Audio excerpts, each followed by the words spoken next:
viewers, I am Sandeep Kumar Bugalia, political geography lecturer. आज का जो हम टॉपिक ले रहे हैं वह है वर्ल्ड पॉपुलेशन, और इसमें हम जो स्टडी करेंगे वह है डिस्ट्रीब्यूशन, डेंसिटी एंड ग्रोथ। इन तीन टॉपिक का स्टडी करेंगे। ये कक्षा 12 के स्टूडेंट्स के लिए बहुत ही उपयोगी है। इसको ध्यानपूर्वक देखिए। आप मेरे वीडियो को लाइक शेयर जरूर कीजिए, बेल आइकन दबाइए जिससे नोटिफिकेशन आपको मिलता रहे। आप देख रहे हैं मोटिवेशन इजना यूट्यूब चैनल। इस चैनल आपको और भी वीडियोस मिलेंगे, जरूर इसको सब्सक्राइब कीजिए। तो आज का हम टॉपिक स्टार्ट करने जा रहे हैं। आप सभी का स्वागत है एक बार फिर से। और मेहनत कीजिए, बिना मेहनत के कोई शॉर्टकट नहीं है, ठीक है। तो चलो स्टार्ट करते हैं हम। बोर्ड पे देखना है आपको और ध्यानपूर्वक इन टॉपिकों को देखना है जो आपको यहीं ज्ञात हो जाए आपके टॉपिक्स। तो हम पहला टॉपिक है हमारा मानव एक संसाधन के रूप में। मानव भूगोल के अध्ययन में मानव का केंद्रीय स्थान है, यानी मनुष्य के क्रियाकलापों का अध्ययन करते हैं, क्योंकि मानव प्राकृतिक और सांस्कृतिक वातावरण का उपयोग करता है, तो उससे प्रभावित भी होता है और उसमें परिवर्तन भी करता है। तो इसीलिए मानव एक संसाधन के रूप में होता है। जो हमारे भूगोलवेत्ता हैं वो मनुष्य का अध्ययन सबसे महत्वपूर्ण मानते हैं। तो इस टॉपिक में आपको इतना ही याद रखना है कि बाकी आप इसमें अगर और याद करना चाहें तो मानव जो है वह उसके मानव उत्पादन करता है, कृषि करता है, पशुपालन करता है, निर्माण, उद्योग, व्यापार, परिवहन आदि आर्थिक क्रियाएं करता है तथा सामाजिक संगठन, राजनीतिक प्रबंध और सांस्कृतिक विकास करता है। तो इसीलिए मनुष्य एक केंद्रीय बिंदु है मानव भूगोल के तहत, ह्यूमन ज्योग्राफी के तहत एक स्टडी पॉइंट है। अगला जो हम पॉइंट ले रहे हैं वह है हमारा वितरण और घनत्व, जनसंख्या का वितरण और घनत्व। तो हम इसमें जो विशेष जोर देते हैं कि कहाँ मनुष्य का वितरण डिस्ट्रीब्यूशन ज्यादा है, कहाँ कम है। तो एक अनुमान के अनुसार जो विश्व की जनसंख्या है वह 80% भूभाग पर 20% जनसंख्या निवास करती है। तो 80% भूभाग पर 20% जनसंख्या निवास करती है और 20% भूभाग पर 80% जनसंख्या निवास करती है। इस तरह से हम कह सकते हैं कि जो मेजर जनसंख्या है कुछ ही पर्टिकुलर क्षेत्र में निवास करती है। ये आपको याद रखना है। इसमें आपको वितरण किसे कहते हैं इसके बारे में एक याद करने वाला आपको टॉपिक है वो। तो जनसंख्या वितरण से आशय है जन समूह के स्थानिक वितरण से। तो जनसंख्या का जो वितरण से क्या तात्पर्य है, स्थानिक वितरण। इस पक्ष में मनुष्य के धरातल पर स्थित जन्य प्रारूप का बोध होता है। किस पर्टिकुलर इलाके में किस प्रकार के लोग रहते हैं और वहाँ का जो संस्कृति रहन किस प्रकार की, इसका अध्ययन किया जाता है। जबकि जनसंख्या घनत्व का तात्पर्य प्रति वर्ग किलोमीटर में रहने वाले लोगों की संख्या या जनसंख्या और क्षेत्रफल का अनुपात से लिया जाता है। तो इसका एक फॉर्मूला भी है, सूत्र भी है, जनसंख्या बटा क्षेत्रफल किसी पर्टिकुलर एरिया। ये आपको याद रखना है। 2001 में विश्व की जो जनसंख्या थी 613.17 करोड़, यानी लगभग 6 अरब की जनसंख्या थी 2001 में। और 2013 में ये विश्व की जनसंख्या 714 करोड़ हो गई, यानी लगभग 1 अरब की आबादी पिछले 10 सालों में बढ़ गई। तो ये याद करने वाला पॉइंट है कि 2001 में विश्व की जनसंख्या कितनी थी, 613.17 करोड़ और 2013 में कितनी हो गई, 714 करोड़, यानी कि विदिन 10 इयर्स में ये आबादी 1 अरब होगी। पृथ्वी का क्षेत्रफल कितना है? तो पृथ्वी का जो क्षेत्रफल है वह 13.6 करोड़ वर्ग मीटर है। ये याद कर लेना कि पृथ्वी का क्षेत्रफल कितना है, 13.6 करोड़ वर्ग मीटर। ये याद करने वाला टॉपिक हो गया आपका। अगला जो पॉइंट हम ले रहे हैं वह है विश्व जनसंख्या के असमान वितरण का प्रतिरूप। ये क्वेश्चन आता है, ध्यान देने वाली बात है, इस पे क्वेश्चन आता है। तो ये इसके जो 7 पॉइंट है उनको मैं बता रहा हूँ, ध्यान से सुनिए, उसको देखिए। तो ये पहला यहाँ लिखा है मैंने 2/3। जो जनसंख्या है वह 14% भूभाग पर निवास करती है। तो पहला पॉइंट हो गया आपका कि विश्व की जो जनसंख्या है वह 2/3 जनसंख्या 14% भूभाग पर निवास करती है। ठीक है, यानी कि बाकी बचे हुए भूभाग पे, यानी कि मात्र बाकी जो जनसंख्या है वह लगभग 86% भूभाग पर निवास करती है। तो पहला पॉइंट हो गया अपना। दूसरा पॉइंट है कि जो उत्तरी गोलार्ध है उसमें 85% जनसंख्या निवास करती है और दक्षिणी गोलार्ध में मात्र 15% जनसंख्या निवास करती है। तो अपना पहला पॉइंट और दूसरा पॉइंट हो गया हमारा। पहला पॉइंट ये हो गया कि 2/3 भाग प्रतिशत जनसंख्या कुल आबादी की 14% भूभाग पर निवास करती है। दूसरा है ये कि 85% आबादी यानी पॉपुलेशन उत्तरी गोलार्ध नॉर्थ पोल की ओर रहती है और 15% यानी 15% आबादी दक्षिणी गोलार्ध में निवास करती है। अगला पॉइंट है विश्व की 3/4 आबादी, विश्व की 3/4 वह जनसंख्या एशिया महाद्वीप में निवास करती है। तो ये आपका तीसरा पॉइंट हो गया। और इसी में जो ओशियाना के देश हैं, यानी कि जो एशिया यानी जो सोवियत संघ से अलग हुए देश हैं, वह मात्र उनमें जो जनसंख्या निवास करती है वह आधी प्रतिशत यानी कि 0.5% जनसंख्या ही निवास करती है ओशियाना के देशों में। इसमें कजाकिस्तान, उज्बेकिस्तान, ये जो देश आते हैं उन देशों के। अगला जो पॉइंट हमारा वह है 20 से 60 डिग्री अक्षांश उत्तर व दक्षिणी, 20 से 60 डिग्री उत्तरी व दक्षिणी अक्षांश में विश्व की 90% से ज्यादा जनसंख्या निवास करती है।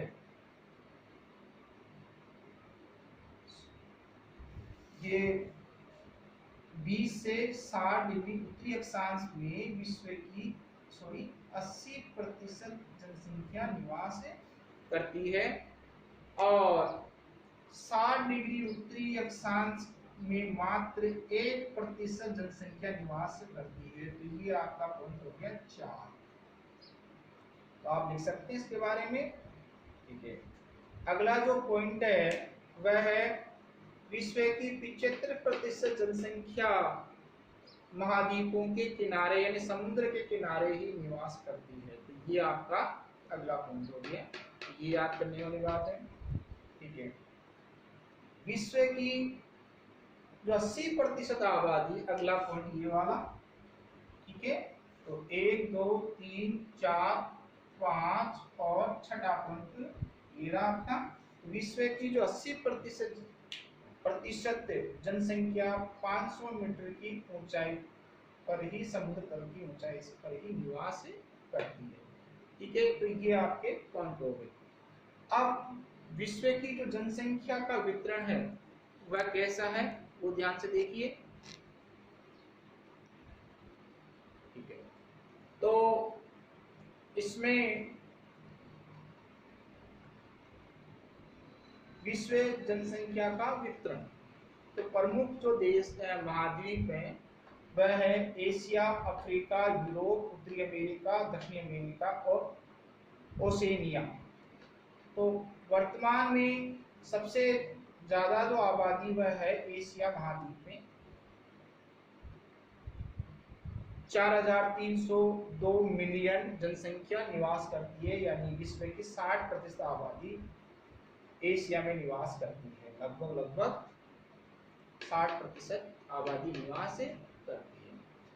अगला है अफ्रीका महाद्वीप, सेकंड नंबर पे अफ्रीका। याद करना, क्रम जरूर याद करना, आपकी कंपटीशन एग्जाम में काम देंगे। अगला है अफ्रीका,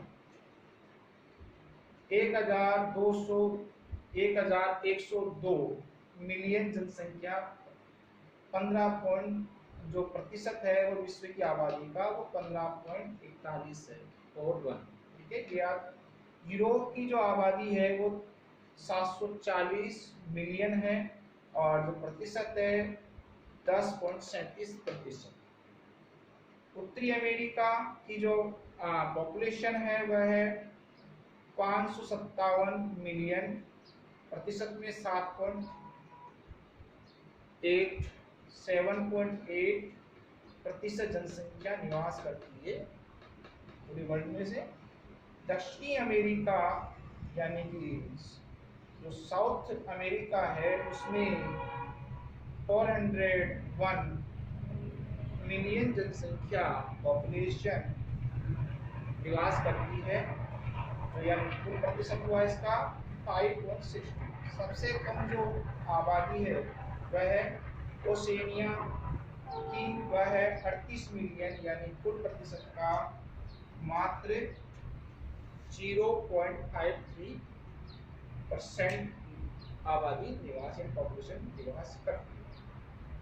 अगर यही हम देशों के हिसाब से देखें, कंट्री के हिसाब से देखें, तो कंट्रियों में सबसे ऊपर चीन, सेकंड नंबर पे India, USA, Indonesia, Brazil, Pakistan, रूस, बांग्लादेश, जापान और नाइजीरिया। तो ये आपको क्रम याद करना है, ज्यादातर ये क्रम पूछे जाते हैं एग्जाम में, और ये आपके ये याद करना जरूरी है आपको। ये क्रम पूछे जाते हैं, 5वें नंबर पे कौन सा देश है, 6ठे नंबर पे कौन सा देश है, या फिर ये कंपटीशन एग्जाम में आपसे क्रम पूछ सकते, क्रम जरूर याद करना।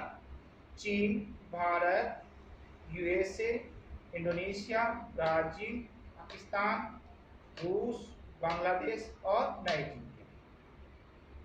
तो बांग्लादेश अभी ये 2001 में ये क्रम था, और 2013 में क्रम चेंज हो चुका है, क्योंकि रूस की आबादी पॉपुलेशन बांग्लादेश से कम है वर्तमान में 2013 के हिसाब से, और जापान की जो पॉपुलेशन है वह नाइजीरिया से कम है। तो ये विशेष ध्यान देने वाली बात है कि ये पॉपुलेशन काफी बढ़ गई नाइजीरिया की, ये क्रम जरूर याद करना।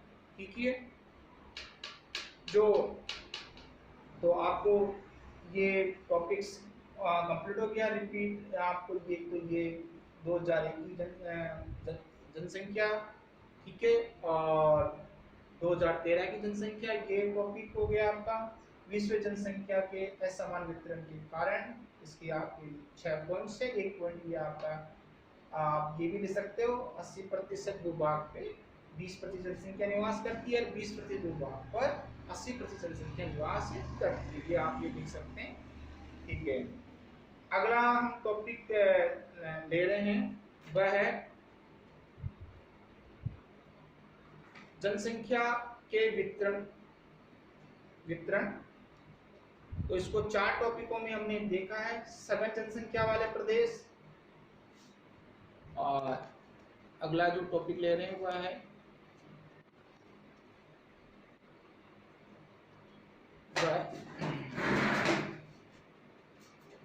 वह ले रहे हैं हम 4 पॉइंट के हिसाब से, सघन जनसंख्या, सामान्य जनसंख्या, विरल जनसंख्या और न्यूनतम जनसंख्या। ये 4 पॉइंट हम लेंगे। जो सघन जनसंख्या है वह विश्व के 5 प्रदेश हैं जहाँ जनसंख्या सघन निवास करती है। इसमें विशेषकर एशिया महाद्वीप के जो देश हैं, चीन, भारत, जापान, बांग्लादेश बांग्लादेश, श्रीलंका, नेपाल, ये सारे जो देश हैं ये एशिया महाद्वीप के जो विशेषकर पूर्वी एशिया और दक्षिणी पूर्वी एशिया के देश है जहाँ पर सघन आबादी निवास करती है।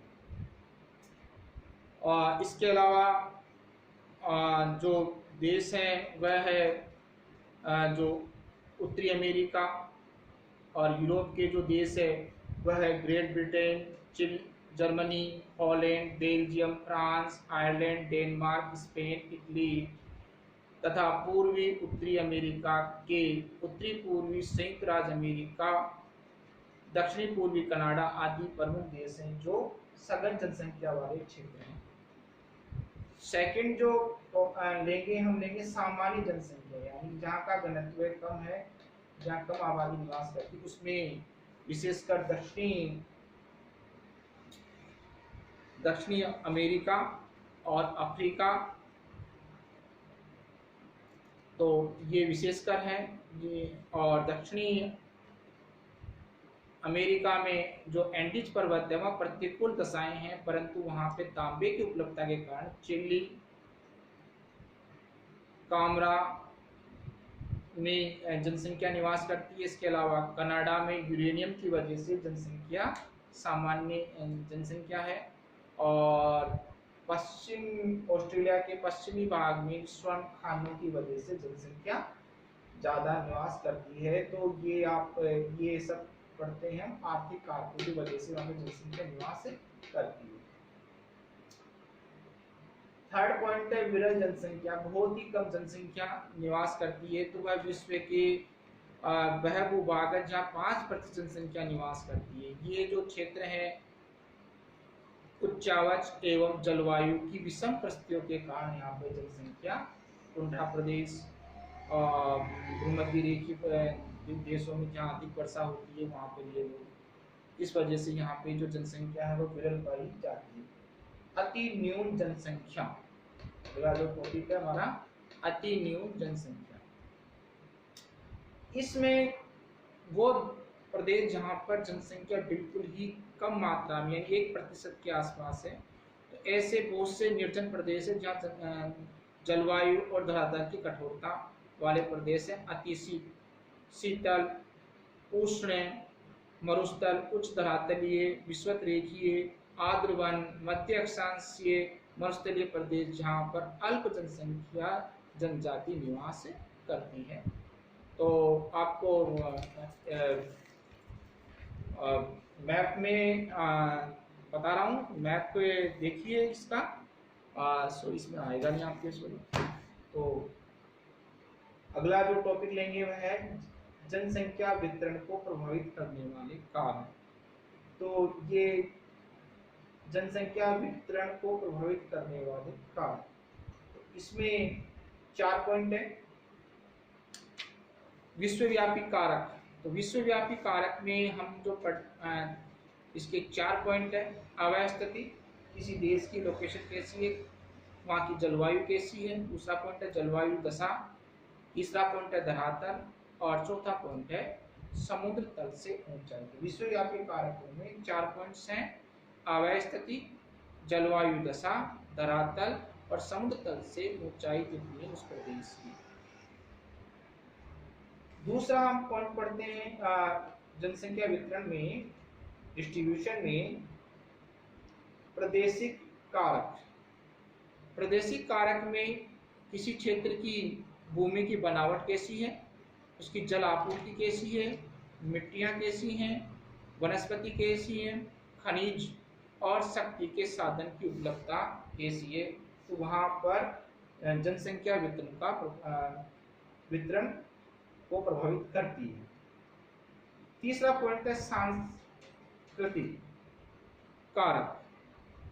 इसमें किसी भी क्षेत्र देश की जनसंख्या का में वितरण में महत्वपूर्ण भूमिका निभाती है। आर्थिक, इसके जो पॉइंट्स हैं वो हैं आर्थिक अवस्था, उन्नति का स्तर, किसी देश की उन्नति कितनी हुई है, इस क्षेत्र की उन्नति कितनी है, वहाँ की राजनीतिक स्थिरता, जैसे सीरिया वगैरह में राजनीतिक अस्थिरता रहती है। मनोवैज्ञानिक कारण, जैसे सभी लोग यूरोप के, पश्चिमी यूरोप के देशों में जाना चाहते हैं, वहाँ पर परिवहन साधन, तो अगला पॉइंट है परिवहन, और वहाँ व्यापार कैसा है, तो ये लोगों के सांस्कृतिक कारकों के लिए उत्तरदायी पॉइंट्स हैं। अगला है सामायिक कारक।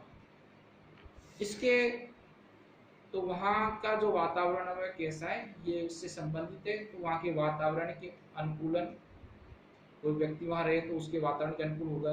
पारस्परिक निर्भरता, अगर लोगों की पारस्परिक निर्भरता ज़्यादा होगी तो वह जनसंख्या का घनत्व या वितरण को प्रभावित करता है। वहाँ का धर्म भी इम्पोर्टेंट है किसी वितरण में। सामाजिक मान्यताएं, वो भी इम्पोर्टेंट है, और सामाजिक संरचना। तो ये जो पॉइंट्स हैं वह आपके जनसंख्या वितरण को प्रभावित करने वाले कारकों के तहत आते हैं। आज का जो हम लास्ट पॉइंट पढ़ रहे हैं वह है जनसंख्या घनत्व को प्रभावित करने वाले। यहाँ तो जनसंख्या वितरण है, ये कंफ्यूज मत होना, अगर ये अलग अलग क्वेश्चन हो गए तो ये ज्यादा, ये क्वेश्चन ज्यादा आता है, ये मोस्ट है, ये क्वेश्चन ज्यादा आता है। और एक क्वेश्चन जो पहले मैंने बताया था, विश्व जनसंख्या के असमान वितरण के प्रतिरूप, ये क्वेश्चन भी ज्यादा आता है। तो ये विशेष याद रखने वाले पॉइंट्स हैं आपके। दो क्वेश्चन ज्यादा कौन से आते हैं, एक तो जनसंख्या घनत्व को प्रभावित करने वाले कारक, दूसरा विश्व जनसंख्या के असमान वितरण के प्रतिरूप के क्वेश्चन ज्यादा आते हैं आपके एग्जाम्स पे। तो अगला जो है जनसंख्या घनत्व को प्रभावित करने वाले कारक, उसके अंदर भौतिक कारक यानी कि तो इसमें 4 पॉइंट है, स्थिति, जल, जलवायु और मृदा। इसमें जो स्थिति है, किसी प्रदेश की स्थिति कैसी है वहाँ के, तो ये महत्वपूर्ण है। अगर कोई देश भूभाग जनसंख्या शीतोष्ण कटिबंधीय प्रदेशों में कम निवास करती है, समतल मैदानी भागों में जनसंख्या ज्यादा निवास करती है, पहाड़ी क्षेत्रों में जनसंख्या निवास कम करती है। तो ये स्थिति, उसकी लोकेशन। दूसरा है जल आपूर्ति, जितनी भी सभ्यताएं का विकास हुआ है वो जल के क्षेत्र के आसपास हुआ है, चाहे मिस्र की है, हड़प्पा संस्कृति, नदियों के किनारे। तो किसी भी जन समूह के संगठित होने के लिए जल एक महत्वपूर्ण उत्तरदायी कारक है। अगला जो पॉइंट है जलवायु। सभी जनसंख्या वहां ज्यादा निवास करेगी जहां पर उसके लिए जलवायु सम होगी। अगर विषम जलवायु होगी तो वहां पे जनसंख्या कम, या मरुस्थलीय प्रदेशों में या ठंडे प्रदेशों में जनसंख्या आपको कम मिलेगी। और भूमध्य सागरीय प्रदेशों में जलवायु सम मिलती है तो वहां पर जनसंख्या ज्यादा तादाद में मिलेगी। अगला पॉइंट है मृदा। तो मृदा इंपॉर्टेंट होती है किसी भी क्षेत्र के विकास के लिए, जनसंख्या के वितरण को प्रभावित करती है। तो वहाँ अगर किसी क्षेत्र में मृदा दोमट मिट्टी यानी है, जैसे भारत में उत्तर प्रदेश, बिहार, मध्य प्रदेश में उपजाऊ मिट्टी नदियों के द्वारा है, तो वहाँ पर जनसंख्या घनत्व है, जैसे हमारे पश्चिम बंगाल का घनत्व और बिहार का घनत्व सबसे ज्यादा है, तो इसकी वजह है मृदा। तो ये आपके भौतिक कारकों में 4 पॉइंट की स्थिति, जल, जलापूर्ति और जलवायु और मृदा। अगला पॉइंट है बी, अगला पॉइंट है आर्थिक कारक यानी कि इकोनॉमिक फैक्टर। इसमें जिसे अपन ने पढ़ा चिली में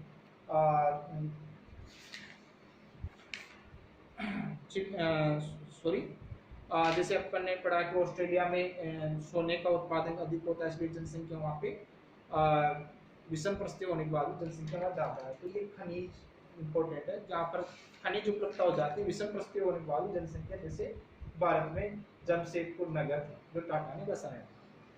नगरीयकरण, किसी भी क्षेत्र का जनसंख्या को भी नगरीयकरण प्रभावित करता है।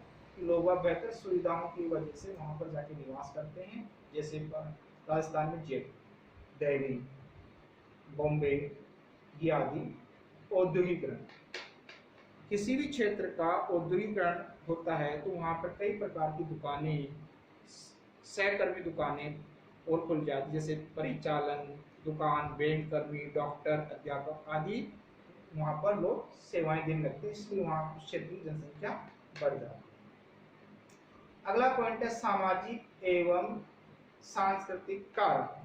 तो ये जो पॉइंट है आपका सामाजिक एवं सांस्कृतिक कारक वाला, इसमें जैसे सांस्कृतिक महत्व के स्थान, वहाँ पर जनसंख्या का जैसे अजमेर में दरगाह शरीफ है, इस वजह से वहाँ पे जनसंख्या घनत्व ज़्यादा है। अजमेर, पुष्कर, वाराणसी ऐसे जो स्थान है जहाँ पर धार्मिक भावना के आधार पर लोग ज़्यादा निवास करते हैं। तो आज का जो टॉपिक है वह इतना ही है।